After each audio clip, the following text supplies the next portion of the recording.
Hello guys, welcome back to the channel. In today's video, I'm gonna show you how you can use Google Maps offline.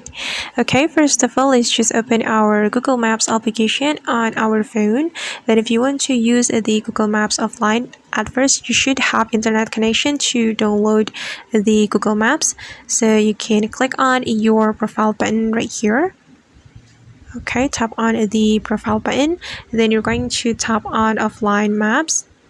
And we're going to download the maps, so we can tap on select your own map, and here you can select the area that you want to use or you want to access when you are offline. And I'm just going to select this area. Then after we're done selecting the area, we can tap on download, and after the Google Maps downloaded, we will be able to use this Google Maps offline. You can tap on download now and just wait until the Google Maps has been downloaded. Alright guys, and that's how we can use the Google Maps offline. I hope this tutorial will be useful for you. Thank you so much for watching, and if you found this tutorial helpful, don't forget to hit the like button, leave your comments, and also subscribe to this channel. See you on the next video.